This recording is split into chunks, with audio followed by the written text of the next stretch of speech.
If only they knew the money they drop into this old bowl isn't just money. It's trading something far more precious.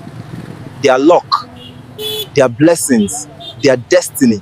Every money dropped is a door I open, and what they lose becomes mine. If only they knew.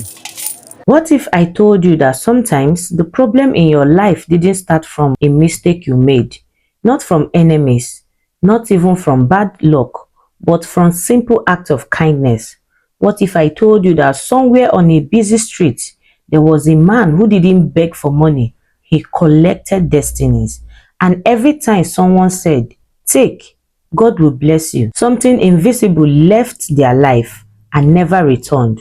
Stay with me because this story is not just strange, it is disturbing. Every morning before the sun rose and the street became noisy, Peter was already at his spot, a small corner by the roadside, dusty, crowded, easy to ignore. He sat there with a worn-out bowl in front of him, his clothes looking tired, his face carrying just enough suffering to attract pity. "Please help me, God will bless you," he would always say. His voice was soft, weak and convincing. People passed, some ignored him, some looked at him with sympathy and some stopped. A woman in a hurry dropped some money into his bowl. "Take, God will bless you," she said, even without looking at him properly. Peter slowly rose his head, his eyes locking into hers for just a second.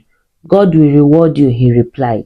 She smiled and walked away, not knowing that something has just been taken away from her, something she could not see, something she would soon feel. 2 days later, the same woman stood in the shop, confused, busy.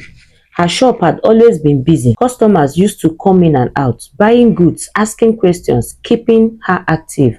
But now, nothing. The place was quiet, too quiet. She arranged her goods again, thinking maybe it was just a slow day. But the next day, it was worse. And the next, even worse. Customers stopped coming completely. Her goods remained untouched. Money stopped entering. She sat down one evening, holding her head.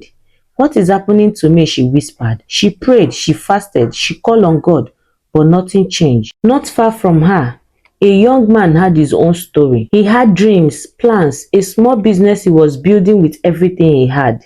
One afternoon on his way back from work, he saw Peter, the same weak voice, the same stretched hand. "Please help me."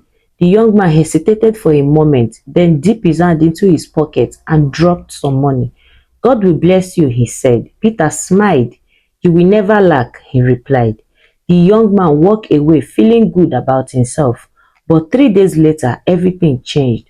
On his way home, he was stopped by armed men.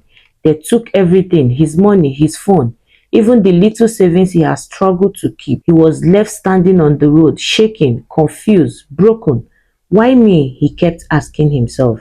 Another man, a trader with a warehouse full of goods, also crossed paths with Peter. He gave him money casually, barely thinking about it. That same week, his warehouse went up in flames. Goods worth millions reduced to ashes. He stood there watching everything burn, unable to do anything. "My sweat, my money," he cried. Different people, different lives, same pattern, losses, and slowly the complaints began. In market, people started talking. "My shop just went dry like that. I don't understand. Everything was fine before. For weeks now, no sales. I even borrowed money. Now everything is gone." In homes, the same confusion. "I don't know what is happening to me. It's like something just changed overnight. I have prayed, nothing worked." Some blamed enemies, some blamed village people, some blamed the economy, but no one, not a single person, suspected the beggar sitting quietly by the roadside.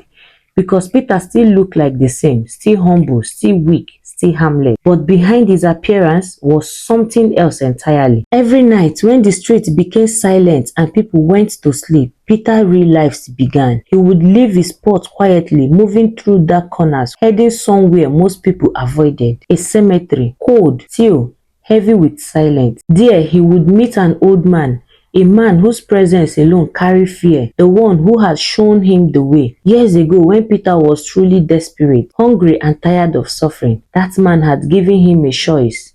Not money, not help but power. Do you want to remain like this forever? The man had asked him. Peter said no. Then be ready to do what others are afraid to do, the man said. And that was how it all started. Now, every money given to Peter was not just money, it was connection, a link, a doorway. And at the cemetery, that doorway was used. Peter would place the money down, word would be spoken, rituals performed, and something invisible would be taken from the owners of that money, their favor, their progress, their destiny, and transferred to him. As more people suffered, Peter quietly grew stronger. But secrets like that don't stay hidden forever. One man refused to accept his situation. After losing everything, he sat down one night and started thinking deeply. He traced his steps, everything he has done, every place he has gone, and then he remembered the beggar. At first, he dismissed it. It sounded foolish, impossible. But something pushed him to observe. The next day, he went back at that road. He watched. He didn't give money this time. He just watched. He noticed how people dropped money, how Peter looked at them, how he spoke. Day passed and he began to ask around quietly. Has anything strange happened to you recently? To be surprised, many people had stories, bad ones, and slowly a pattern began to form. Every single one of them had one thing in common. They had helped that beggar. Fear creeps in, and so did determination. He decided to follow Peter. That night, he stayed hidden, waiting, watching. And when Peter finally stood up and began to move, he followed carefully and silently through dark streets, past quiet corners until they reached it, the cemetery. The man hid behind a tree, his heart beating fast, and then he saw it. Peter, the old man, the rituals, the money, the incantations, everything. His body went cold. What is this? He whispered. The next morning, he didn't keep quiet. He told others. At first, they doubted him. But when more people came forward, when stories matched, when fear turned into anger, the truth became undeniable. And so, they waited for Peter. That day, Peter came like always, sat down, placed his bowl, stretched his hand. Please help me. But something felt different.